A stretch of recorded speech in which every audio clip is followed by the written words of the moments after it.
প্রথমে আপনারা এই ভিডিওটা একবার দেখে নিন। এই ব্যক্তিকে নিশ্চয়ই আপনারা চেনেন, তো ইনি কি বলছেন একবার শুনে নিন। I really feel proud that Noni has been declared clinically cancer free today. Stage 4 cancer, metastasis, doctors giving her 3% chance. किस तरह से वहां से 40 दिन में वापस आई।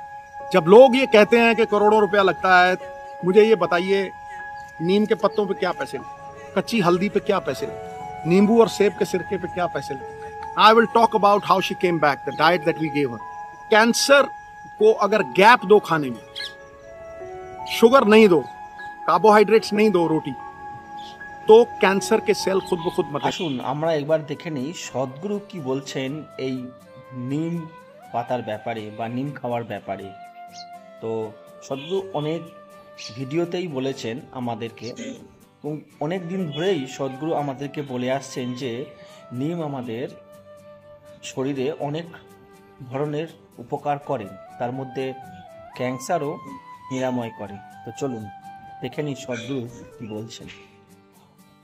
ক্যান্সার আক্রান্ত কোষ বলতে শরীরের প্রতিটি অঙ্গেই ক্যান্সার আক্রান্ত কোষ আছে, কিন্তু তারা বিশৃঙ্খল, সব জায়গায় ছড়িয়ে আছে। কোনো কারণে যদি শরীরের মধ্যে কিছু নির্দিষ্ট অবস্থা তৈরি করেন, তারা সংগঠিত হয়ে যাবে। তো ছোটখাটো অপরাধ থেকে সংগঠিত অপরাধ, কঠিন সমস্যা, তাই না? ছোটখাটো অপরাধী সব শহরের সর্বত্র থাকে, এখানে ওখানে তারা ছোটখাটো পকেটমারি এটা ওটা করে, সেটা সমস্যা নয়। কিন্তু তাদের 50 জন যদি সংগঠিত হয় কোয়েম্বাটোর শহরে, হঠাৎ করেই তখন শহরের পুরো পরিবেশটাই বদলে যাবে। কারণ এই 50 জন একত্রে এমন কিছু করতে পারে যাতে আপনার রাস্তায় পাড়াখাই বিপজ্জনক হয়ে উঠবে। তো এই জিনিসটাই ঘটছে শরীরের মধ্যে। ক্যান্সার আক্রান্ত কোষগুলি হলো অপরাধী কোষ। তারা চারিদিকে ছুটছে। তারা নিজেরা যদি চারিদিকে দলা পাকিয়ে থাকে সমস্যা নেই, যদি তারা এক জায়গায় জড়ো হয়ে যায়, If they meet in one place and they hit it off, এক জায়গায় সাক্ষাৎ করে আর একত্রে আঘাত করে, তাহলে সেটা সমস্যা। তো আইনের শাসন যদি ঠিক থাকে, তারা এটা দেখতে পায়।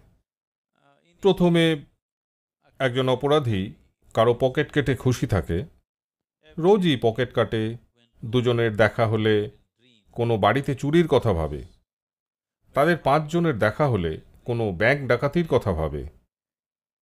এটা এভাবেই হয়। তো আইনের প্রয়োগ যদি সচেতন ও সক্রিয় হয়, তারা নিশ্চিত হয়েই এখান সেখান থেকে একজনকে তুলে নিয়ে ভিতরে ঢুকিয়ে দেবে।